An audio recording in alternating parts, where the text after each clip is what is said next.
capítulo 61 de Yeshayahu, verso 1. La Ruach de Yahweh Adonai está sobre mí, porque me ungió Yahweh, me ha enviado a proclamar buenas nuevas a los abatidos, a vendar a los quebrantados de corazón, a publicar libertad a los cautivos y a los presos, apertura de la cárcel. En Lucas 4 se nos muestra un evento en el que Yahushua fue a la sinagoga, y lo voy a leer, está en el 4:16. Dice, vino a Nazaret, donde se había criado, y el Shabbat entró en la sinagoga. Aquí vemos que Yahushua iba a la sinagoga en Shabbat, no en domingo. Él iba a estudiar la escritura en Shabbat, no en domingo. Entonces vemos que con solo la escritura podemos responder eso, que por alguna razón, para algunas doctrinas, para algunas iglesias, no está claro. Lo que sí debería estar claro, al menos para aquellos que tienen una fe fuerte, es lo que dice Romanos 14, de que en Yahweh y los que estamos en Yahushua todos los días son iguales, en el sentido de que todos los días debemos buscar a Yahweh, todos los días debemos hacer la voluntad de Yahweh, y todos los días deberíamos de vivir o comportarnos como si estuviésemos en el milenio, en el Shabbat milenial, en el reino de Yahweh. Entonces dice, donde se había criado, y el Shabbat entró en la sinagoga conforme a su costumbre y se levantó a leer. Se le dio el libro del profeta Yeshayahu, el que leemos hoy, y habiendo abierto el libro halló el lugar donde está escrito, la Ruach de Yahweh está sobre mí. O sea, lo que hoy en día es el capítulo 61, puesto que en ese tiempo los capítulos no estaban todavía. Entonces el del libro tan grande buscó específicamente esta parte, que hoy en día es el verso 1 del capítulo 61 de Yeshayahu. Y dice entonces, la Ruach de Yahweh está sobre mí, por cuanto me ha ungido para dar buenas nuevas a los pobres. Los pobres aquí físicamente se refiere por supuesto a los que les ha ido mal en esta vida, no han tenido las riquezas que muchas otras personas pueden disfrutar, y por ende han pasado mucha necesidad, lo cual curiosamente en la mayoría de los casos eso hace que los hombres se acerquen al Padre, a diferencia de las riquezas que en la mayoría de los casos hace que se alejen de Yahweh. Por eso es que sorprendentemente la pobreza en este mundo puede ser una bendición, puesto que muchas personas que tal vez están en pobreza, si tuvieran las riquezas, quizá no entrarían al reino de Yahweh. Pero al ser pobres y buscar a Yahweh para la comida de cada día, hace que puedan entrar al reino. Entonces Yahweh por algo hace las cosas. En el sentido espiritual se refiere a los pobres de espíritu, que es en el sentido de aquellos que sienten que les hace falta el espíritu, que les hace falta revelación, que les hace falta entendimiento, les hace falta conocer al Padre y demás. Entonces siguen pidiendo y pidiendo y pidiendo, como un pobre mendigo que pide y pide y pide para comer, para beber, para seguir viviendo. Entonces, Yahushua vino a predicar buenas nuevas. Buenas nuevas es lo que en griego se dice evangelio, o es de donde se saca la palabra evangelio hoy en día, que deberíamos decir entonces las buenas nuevas de Yahuanán, las buenas nuevas de Lucas, las buenas nuevas de Matidyahu, las buenas nuevas de Marcos, en hebreo Besorá o Besorot, el plural. Entonces, buenas nuevas a los pobres. Me ha enviado a sanar a los quebrantados de corazón, a pregonar libertad a los cautivos y vista a los ciegos, a poner en libertad a los oprimidos y a predicar el año agradable de Yahweh. Esto es súper importante por muchas razones, pero vamos a ver dos principales. Una, que Yahushua se detuvo exactamente en el momento que tenía que hacerlo, por ponerlo de alguna manera, para hablar solo de su manifestación en la tierra, de la primer venida de Yahweh al mundo.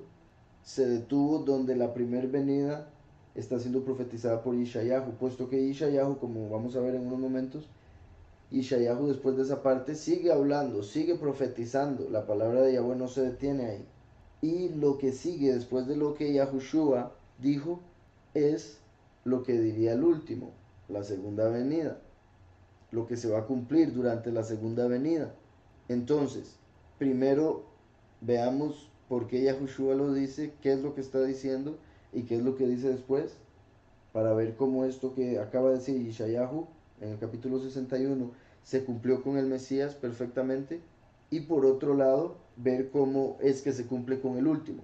Entonces, Yahushua aquí está diciendo primero que todo que el espíritu de Yahweh se posó sobre él, lo cual sucedió cuando Yahuanán lo inmersó, que sucede en el capítulo 3 de Lucas, o sea, el capítulo anterior. Yahuanán inmersó a Yahushua en el río Jardín y Yahuanán vio la señal que Yahweh le había dicho para que él reconociera que él es el Mesías, que una paloma descendería y se posaría sobre él, el espíritu en forma de paloma. Entonces, al decir aquí el espíritu de Yahweh está sobre mí, eso que dijo ahí se cumplió con la inmersión. Después dice, por cuanto me ha ungido. Ungido en hebreo es Mashiach. Entonces ahí él está diciendo que él está cumpliendo el rol del ungido, del Mashiach, puesto que el espíritu de Yahweh entró en él. Después dice, buenas nuevas a los pobres, para dar buenas nuevas a los pobres, para traer el testimonio, lo que llaman hoy en día evangelios, el Nuevo Testamento. Me ha enviado a sanar a los quebrantados de corazón, aquellos que están mal espiritualmente, en corazón y en alma, a pregonar libertad a los cautivos, a los que eran cautivos de Satanás por una enfermedad, por un demonio que los poseía, cautivos del pecado, y vista a los ciegos, físicamente como lo sabemos. Yahushua le dio vista a muchos ciegos, lo hizo literalmente. Esto se cumple espiritualmente, obviamente a través del Espíritu que Él nos da, que es el Espíritu de verdad, para que aquellos que eran ciegos y por ende no podían entender la Escritura cuando la leían, y era como si un ciego tratara de leer, ahora a través del Espíritu de verdad que viene en Yahushua, Yahweh nos da vista para que podamos leer bien la Escritura y entenderla. Y ese es el sentido espiritual. Dice, a poner en libertad a los oprimidos, similar a pregonar libertad a los cautivos. Primero pregonar libertad a los cautivos, o sea, primero anunciar a través del testimonio de la muerte y resurrección del Mesías que se daría libertad del pecado, libertad de la cárcel, libertad del infierno, libertad, bueno, del Seol, a través de la resurrección de los muertos. Y después, y poner en libertad a los oprimidos. Entonces, no solo anunciarla, sino ponerlos en libertad. No solo decirles que viene, sino hacerlo, que sería como cuando Yahushua vino a anunciar que iba a morir y después murió y resucitó. Y a predicar el año agradable del soberano, esto es clave, predicar el año agradable de Yahweh. ¿Qué se refiere con eso?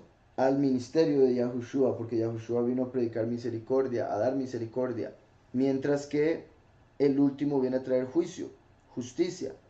La venganza de Yahweh se va a manifestar a través de su prédica, de su testimonio y de lo que va a hacer con el otro testigo, o sea, lo que va a hacer Yahweh a través de los dos testigos.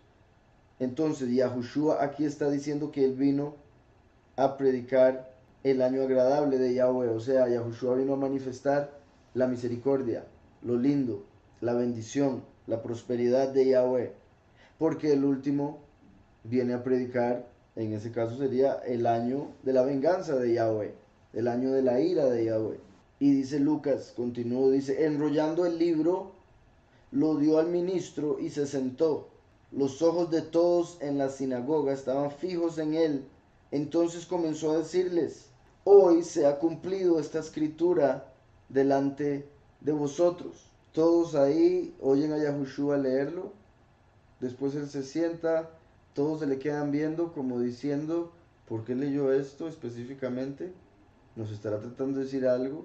¿Por qué solo leyó 2 versos? ¿Por qué no explicó? Tantas cosas que podrían venirse a las mentes de todos que se le quedan viendo.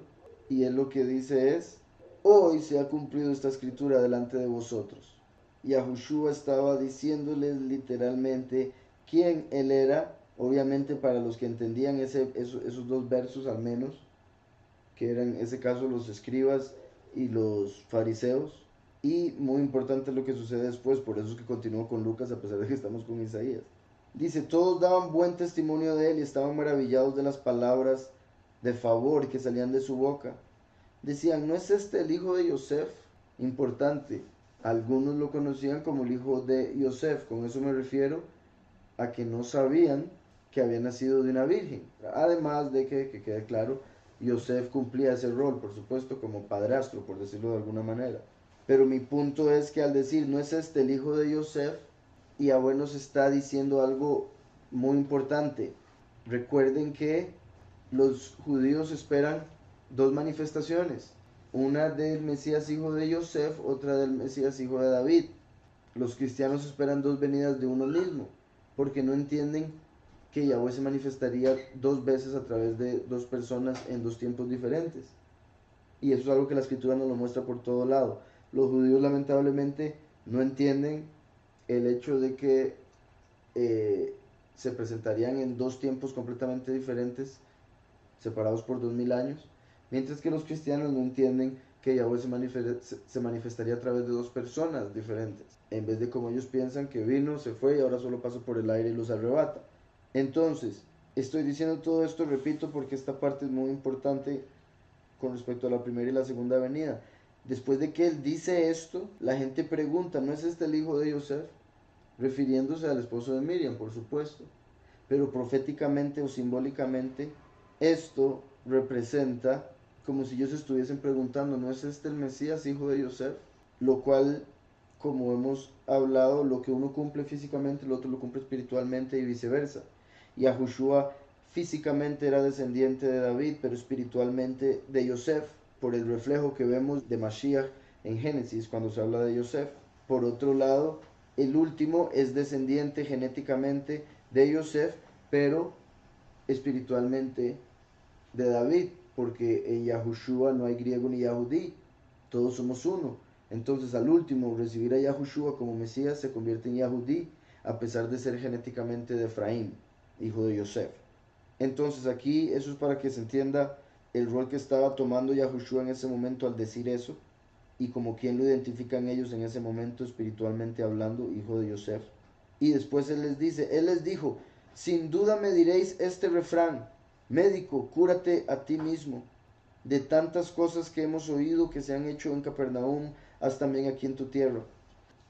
Entonces eso de médico, cúrate a ti mismo, se refería a cuando estuviese en el madero y le dijeran, sálvese. Si salvó a tanta gente, si curó a tanta gente, ¿por qué no se salva usted mismo? Y añadió, de cierto os digo que ningún profeta es bien recibido en su propia tierra. Él ahí estaba de una vez profetizando que no lo iban a aceptar, que no lo iban a aceptar como Mesías, que lo iban a terminar sacrificando. Por eso dice, me dirán médico, cúrate a ti mismo, y después que no hay profeta en tu propia tierra. Dice, y en verdad os digo que muchas viudas había en Israel en los días de Eliyahu, cuando el cielo fue cerrado por 3 años y 6 meses. 3 años y 6 meses, lo mismo que dura el testimonio de los dos testigos. Y hubo una gran hambre en toda la tierra, igual que va a haber hambre, según predijo Amós para el Apocalipsis, y que empieza en el tercer sello.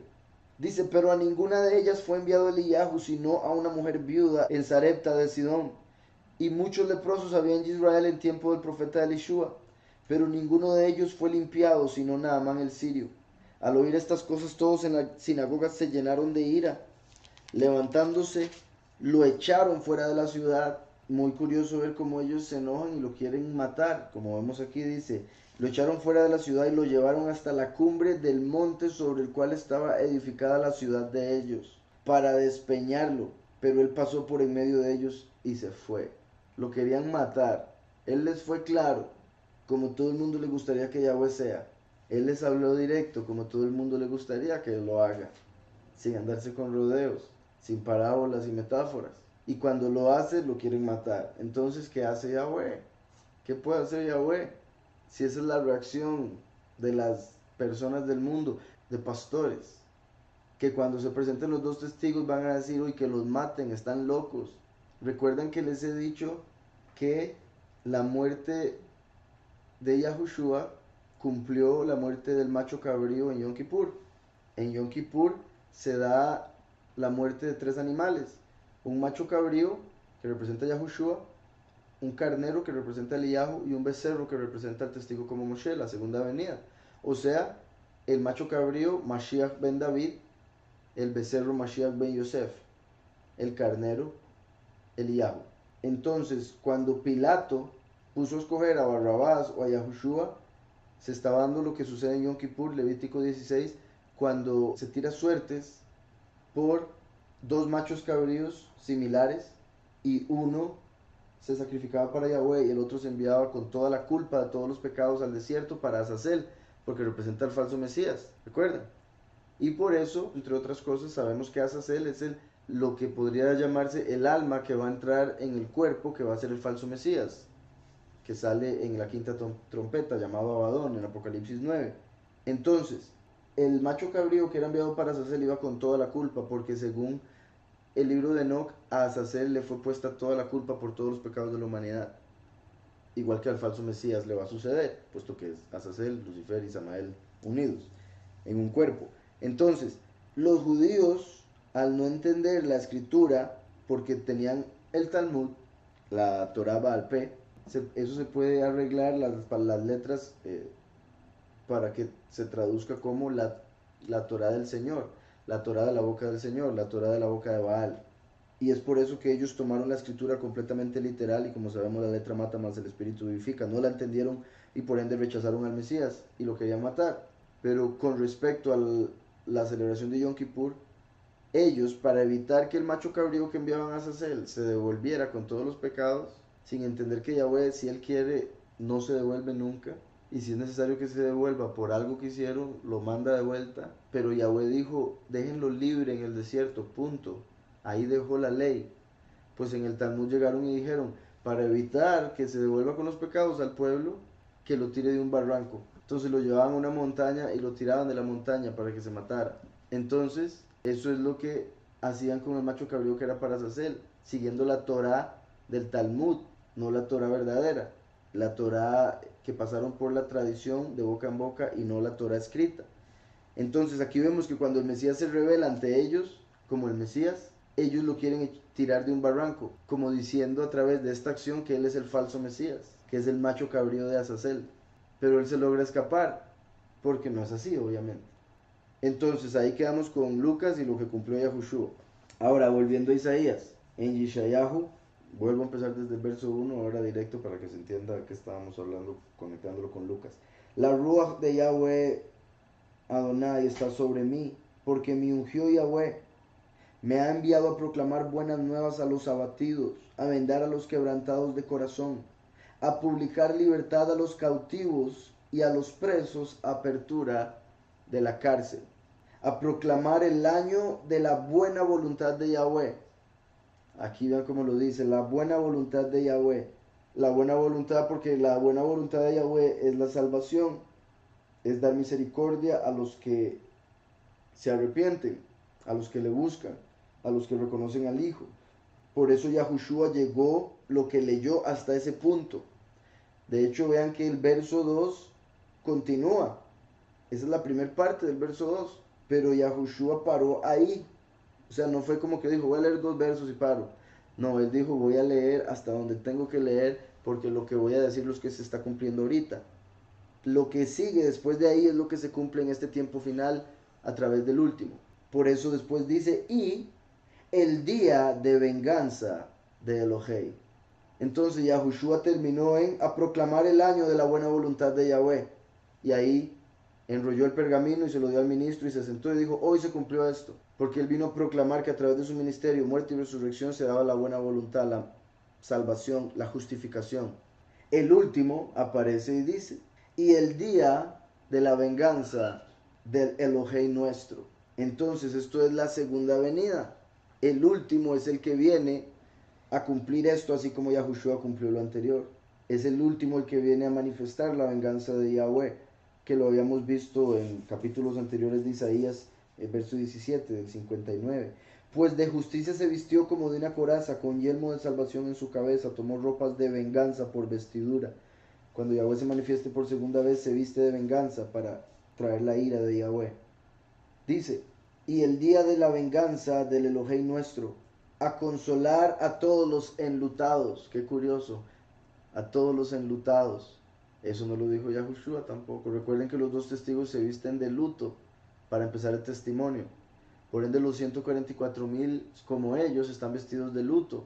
Como hemos hablado, todo parece indicar que los dos testigos empezarían en Pesach, que es el mismo día en que Yahushua murió.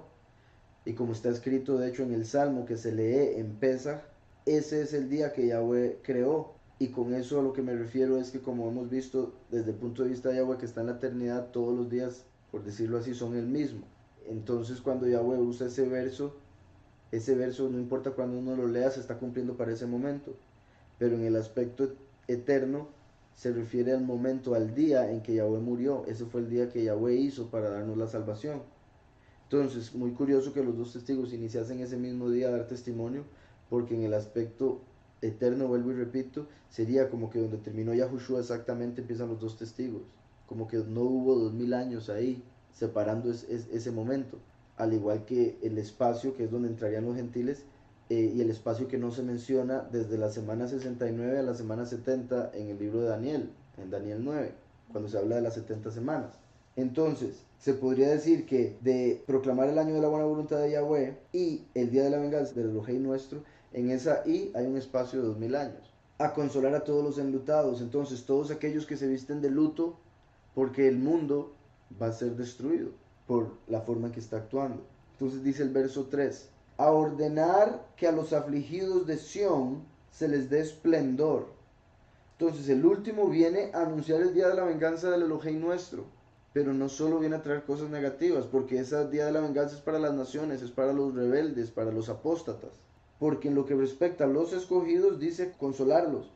Después dice a ordenar que a los afligidos de Sión, o sea, a los 144,000, se les dé esplendor en lugar de ceniza, óleo de júbilo en lugar de luto. Entonces, después de siglos de estar en exilio, Yahweh nos va a dar gozo, júbilo, bendito sea.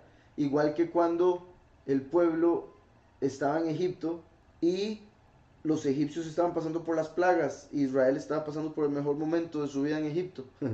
Obviamente sin contar cuando entró Jacob con sus familiares, me refiero a partir de la esclavitud. Porque los egipcios estaban pasando por algo tan malo que ellos estaban teniendo libre, con luz y con comida, cosas así. Entonces, cuando se esté dando la destrucción del mundo, cuando se estén dando los sellos y las trompetas, que si vamos a estar aquí, a diferencia de lo que dice la mayoría de doctrinas cristianas, nosotros, bendito sea Yahweh, vamos a estar bien. Nosotros nos vamos a estar alegrando, o sea, nuestra vida va a empezar a mejorar mientras la del mundo va a empezar a declinar. Y no estoy hablando de la doctrina de la prosperidad, por supuesto, estoy hablando de la doctrina de la verdad, prosperidad espiritual. Qué lindo que mientras el mundo se está volviendo loco por miedo de lo que viene, nosotros al saber lo que viene más bien nos alegramos, porque sabemos que ya vamos a estar en su presencia, que ya vamos para su reino, que ya vienen las bodas, que ya viene la transformación. Mientras el mundo se vuelve cada día más ciego, nosotros podemos ver cada día más y entender, comprender mejor. Entonces, continúo con el 61, dice, a ordenar a los afligidos de Sión que se les dé esplendor en lugar de ceniza, óleo de júbilo en lugar de luto, manto de gozo en lugar del ruach angustiado. Curioso esto, el ruach angustiado. Así como está el ruach hakodesh, está el ruach de angustia. Todo lo que sentimos, todo lo que pasa en nuestra vida, aunque sea una manifestación física, tiene un origen espiritual. Aún la angustia, como vemos aquí, es un espíritu. Y Yahweh viene a cambiar el espíritu que se ha estado moviendo en la iglesia, el espíritu que se ha estado moviendo en el mundo, entre lo que respecta a los escogidos, para que ahora tengan un espíritu de gozo. Y con eso, ¿verdad? Me refiero al hecho de que los escogidos de Yahweh estamos entre las naciones, esparcidos por los cuatro ángulos de la tierra. Y con eso me refiero a que hemos estado por siglos en naciones que no es la nuestra, siendo enseñados doctrinas falsas, en pecado, países tercermundistas la mayoría, o siendo vistos como inferiores por el resto del mundo, etcétera, etcétera, y que fueron profetizados por Deuteronomio cuando decía al pueblo Yahweh que si no cumplían su voluntad, si no cumplían con los mandamientos, iban a caer todas esas maldiciones. Entonces ahora lo que estamos viendo en Isaías 61 es que está prometiendo Yahweh que Él va a quitar todas esas maldiciones durante la manifestación del último, el testigo como Moshe. Se van a empezar a quitar esos problemas. Así como se quitó la esclavitud física de los israelitas en Egipto, se va a quitar la esclavitud espiritual de los israelitas espirituales en el mundo. Dice, y serán llamados árboles de justicia. Recuerda que los 144,000 hemos hablado que son representados por árboles. Los escogidos son representados por árboles porque son los que dan fruto. Recuerden que Hebreos 13:15 dice que el sacrificio de alabanza es fruto de labios que confiesan su nombre.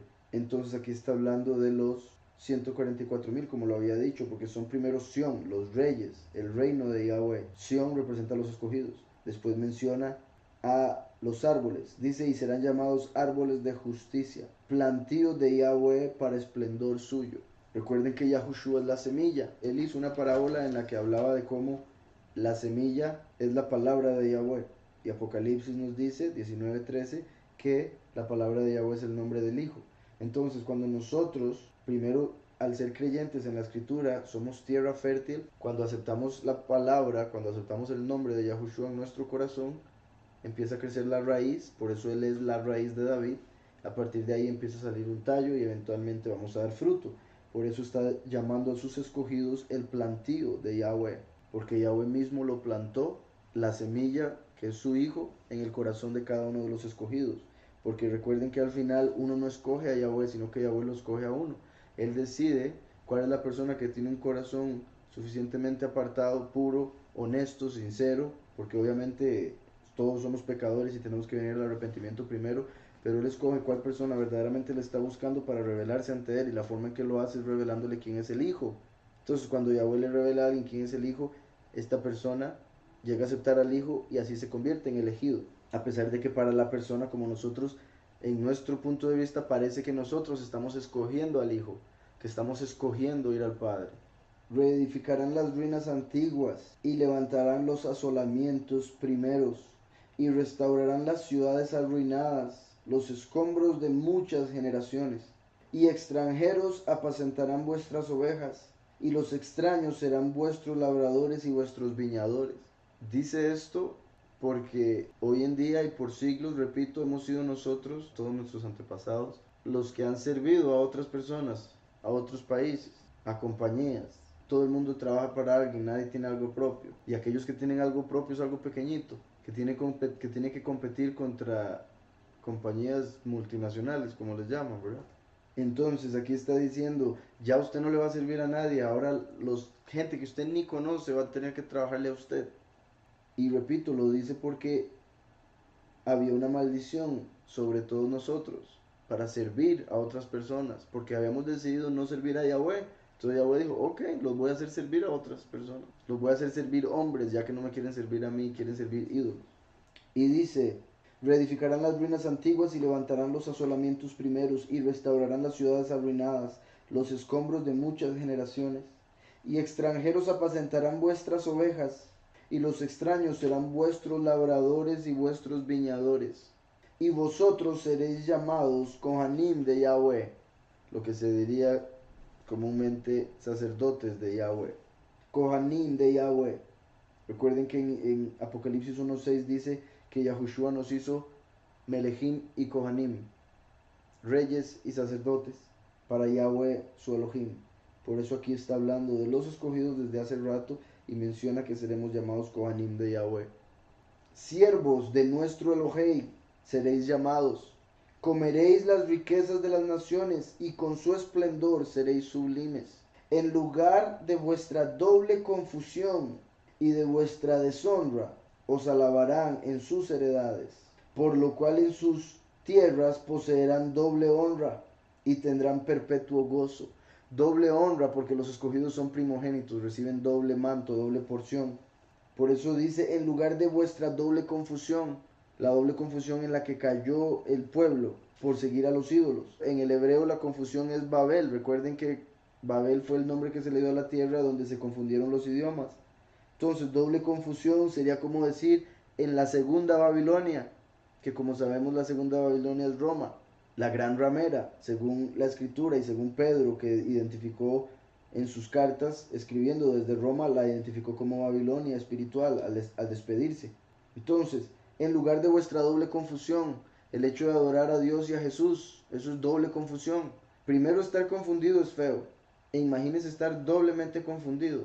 O sea, estar doblemente enredado, es un doble nudo, más difícil de salirse. Y es como el montón de mentiras que hay hoy en día. Es como que la gente cree en la evolución, ese es el primer enredo. Y después tratan de entender la escritura creyendo en la evolución, quedan doblemente confundidos. E igual con otro montón de cosas. Porque la sociedad dice una cosa, la religión les dice otra. Y la escritura dice una que ninguna de las dos está diciendo. ¿Me explico? Dice, en lugar de vuestra doble confusión y de vuestra deshonra, os alabarán en sus heredades, por lo cual en sus tierras poseerán doble honra y tendrán perpetuo gozo. Gozo perpetuo. Nunca va a parar nuestra felicidad. Nunca vamos a de repente decir, uy, me siento deprimido. Uy, la verdad es que debería sentirme mal por algo. Nunca más va a suceder algo que pueda apagar nuestro gozo. Gozo perpetuo. Y la gente nos va a alabar. Hoy en día, ¿qué dicen de los latinos? Hoy en día, ¿qué dicen de los negros?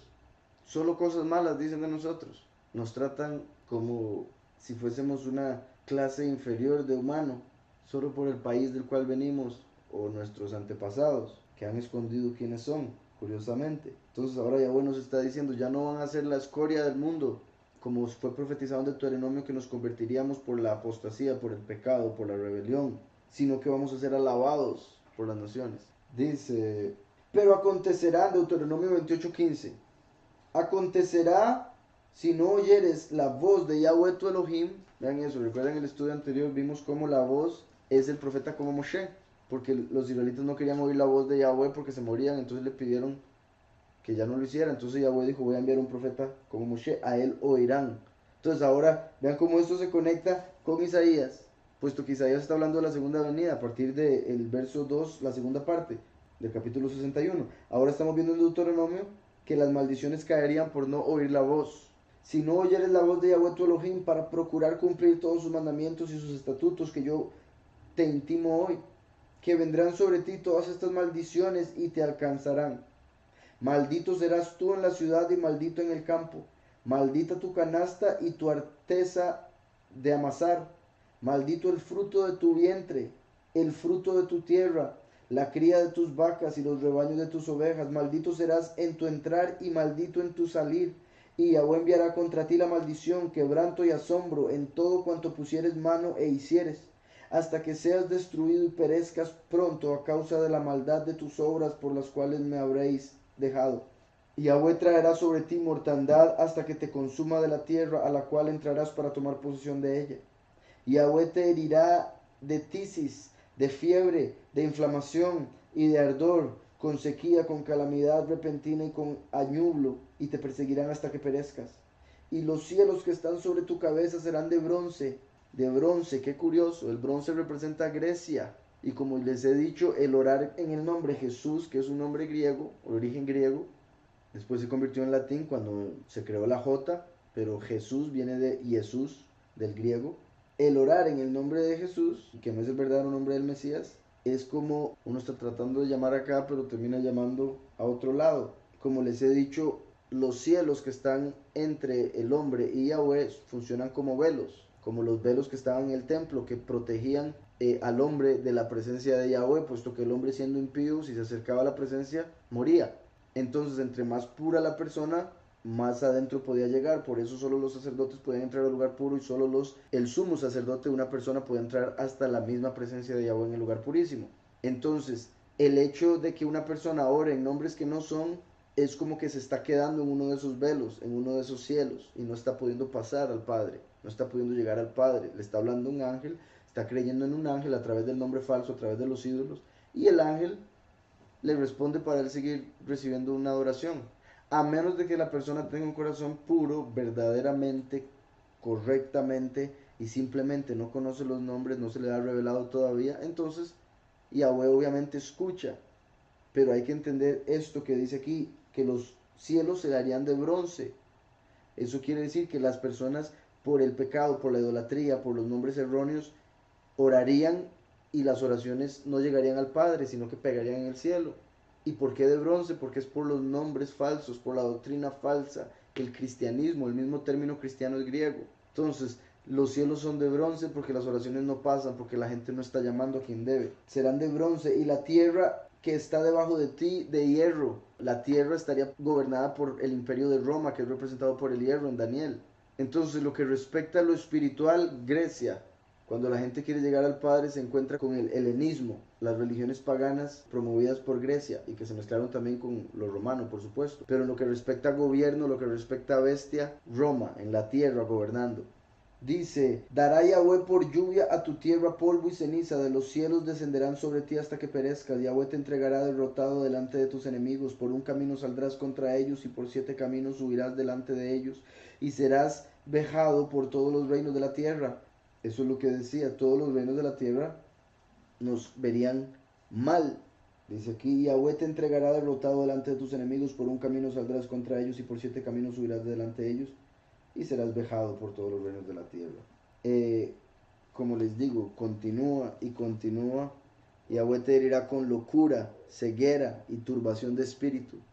Por eso ahora está diciendo que Mashiach se presenta para darle vista a los ciegos y darles un espíritu nuevo, que ya no sea de turbación, que ya no sea el espíritu de angustia. Y una de las cosas que dice, ¿verdad? Habla de cómo los israelitas serían vendidos como esclavos en naves llevados a otros lugares. Unos fueron vendidos en naves que eran Yahudim que estaban en África y fueron vendidos en Estados Unidos. Otros eran Yahudim que estaban en España y fueron no vendidos, pero echados de España y esparcidos por América, que hoy en día es llamada América Latina. Las maldiciones de Deuteronomio son muchas, pero aquí el punto es, por si las quieren leer en la casa, sería buenísimo para que entiendan por qué el pasado de nuestro pueblo ha sido el que ha sido. Y también, eso es una de las pruebas, porque el mismo capítulo dice que esas maldiciones serían una prueba de quién sería el pueblo, porque entre las maldiciones una de ellas es que olvidaríamos nuestros antepasados, olvidaríamos nuestras raíces.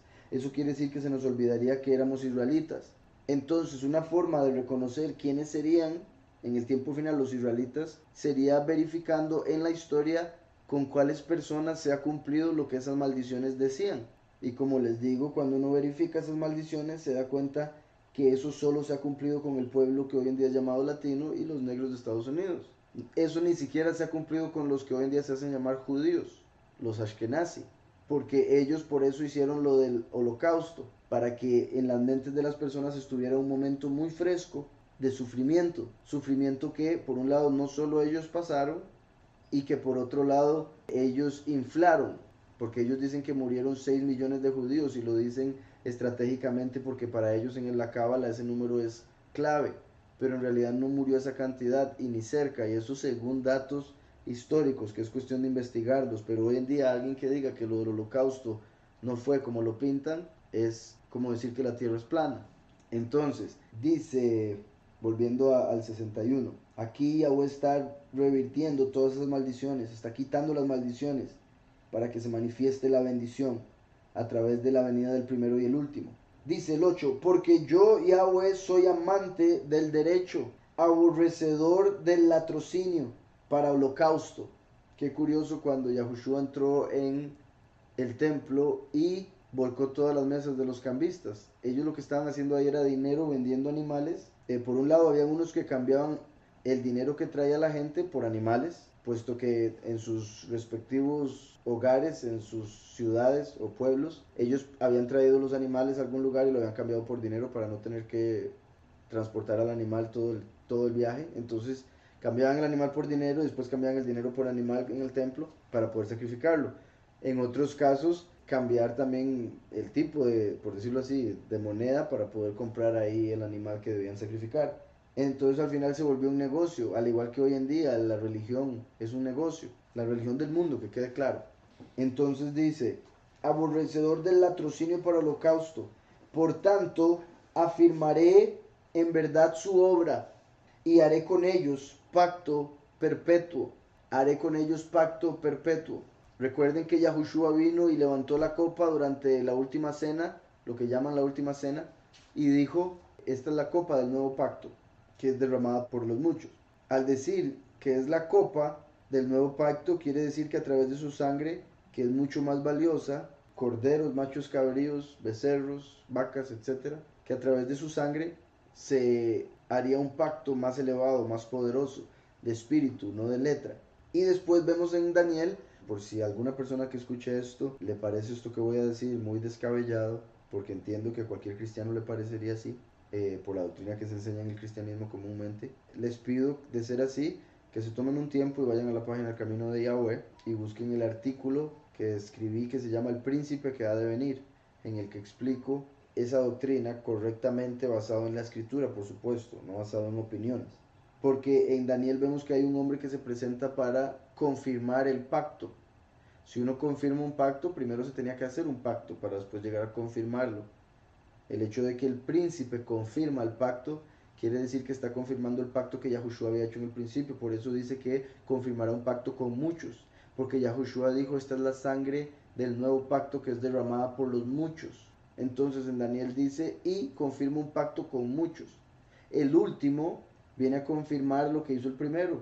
El último viene a decir que lo que hizo el primero se mantiene, y no solo se mantiene, ya se va a terminar de cumplir. Por eso el último confirma el pacto. Y como acabamos de ver en Ishayahu 61, empezó hablando de la primera venida, después empezó con la segunda venida, después habla de lo que se va a manifestar a través de la segunda venida, o sea, después de la cosecha, toda la bendición que se va a dar en el milenio y en la eternidad, y termina diciendo, y haré con ellos pacto perpetuo, porque se va a confirmar el pacto en la segunda venida. Dice, y la descendencia de ellos será conocida entre las naciones, y sus renuevos en medio de los pueblos. Todos los que los vieren reconocerán que son linaje bendito de Yahweh. O sea, con solo vernos van a saber que somos escogidos por Yahweh. Yahweh va a hacer algo para que se note, no solo en entendimiento, no solo en apariencia, en todo aspecto. Esto es muy curioso porque confirma lo que hemos hablado en otros momentos de que los cuerpos van a ser diferentes. Los 144,000 van a tener un cuerpo más elevado que los muchos, y los muchos van a tener un cuerpo más elevado que las naciones. O sea, los reyes y Kohanim van a tener un cuerpo como el de los ángeles. Los invitados a las bodas, los muchos creyentes que sean justificados, van a tener un cuerpo como este, pero perfecto, como el que tenemos hoy en día, pero perfecto, sin pecado, sin lágrimas, sin dolor, sin hambre, sin sed, etc. Y las naciones van a tener todavía uno menos elevado, más similar a este en el sentido que van a necesitar las hojas del árbol de la vida para la sanidad de las naciones. Entonces aquí está diciendo que todas las naciones cuando nos vean van a reconocer con solo vernos, esos son especiales. Esos Yahweh los escogió y les dio algo más elevado. Dice, y sus renuevos en medio de los pueblos, todos los que los vieren reconocerán que son linaje bendito de Yahweh. En gran manera me gozaré en Yahweh. En gran manera me gozaré en Yahweh. Mi alma se alegrará en mi Elohei. Mi alma se alegrará en mi poderoso. Porque me vistió con vestiduras de salvación. Confirmando lo que les decía. Después de que habla de la segunda manifestación, ahora empieza a hablar de la cosecha, donde se manifiesta todo el gozo y la bendición que nos acaba de decir, pero confirma diciendo que me vistió con vestiduras de salvación. Por un lado, las vestiduras son los cuerpos, lo que acabo de decir, y las vestiduras de salvación son diferentes a las vestiduras de justificación. Las vestiduras de salvación son las que reciben los que son transformados, los 144,000 escogidos.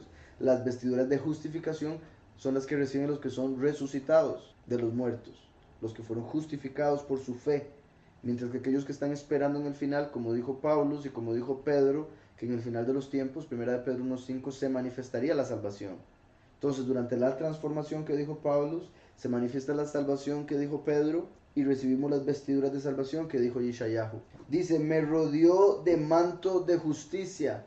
Aquí vemos, los escogidos no solo tienen justificación o no solo tienen salvación, porque para tener salvación hay que tener la justificación, porque Romanos 10:10 dice, con el corazón se cree para justicia, pero con la boca se confiesa para salvación. Entonces, a través de lo que uno confiesa con la boca, y Yahushua es soberano, se recibe las vestiduras de salvación durante la transformación.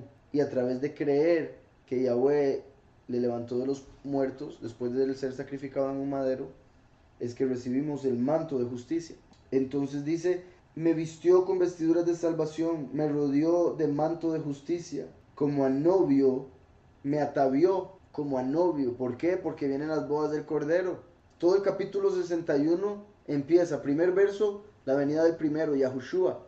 Segundo verso, la mitad segunda, la venida del último. Después, lo que él viene a predicar y la manifestación del gozo y la bendición para los sellados durante la tribulación. Después la transformación, donde son vestidos de salvación, cuerpos nuevos. Y ahora las bodas del Cordero. Todo el Apocalipsis en orden. Por eso lo vistió como novio. Igual que también en la escritura parece que el sol se viste como novio y el último es el sol de justicia. Entonces dice, porque me vistió con vestiduras de salvación, me rodeó de manto de justicia, como a novio me atavió. y como a novia adornada con sus joyas, porque como la tierra produce su renuevo y como el huerto hace brotar su semilla, así Yahweh Adonai hará brotar justicia y alabanza delante de todas las naciones. Entonces, vean qué interesante. Está comparando la alabanza y la justicia que va a brotar en el mundo a través de los 144,000 usando la metáfora de plantas. Como les decía, la semilla es la palabra de Yahweh y la palabra de Yahweh es el nombre del Hijo. El sembrador es Yahweh. Entonces, en este caso, ¿verdad? Yahweh está sembrando la semilla en aquellos que tienen tierra fértil en sus corazones, los que son creyentes. Al recibir la semilla empieza la raíz, que es Yahushua, la raíz de David. Y después, cuando nosotros, al aceptar al Mesías como soberano y confesarlo con nuestra boca, al confesarlo con la boca se cumple lo que dice Hebreos 13:15. Sacrificio de alabanza, es decir, fruto de labios que confiesan su nombre. Entonces dice, porque como tierra produce su renuevo, el renuevo además hace alusión a la segunda venida, recuerden, el renuevo de David, porque Yahushua es la raíz de David. Y como el huerto hace brotar su semilla, la semilla es la palabra, así Yahweh Adonai hará brotar justicia, se va a dar justicia en el mundo, una vez que se dé la segunda manifestación y la transformación, y alabanza delante de todas las naciones. Una vez que los 144,000 reciban el nombre y lo alaben, se va a dar la alabanza a Yahweh en medio de todas las naciones. Y después de eso, se va a dar eternamente entre las naciones, literalmente, por todas las personas. Entonces, aquí termina ese capítulo.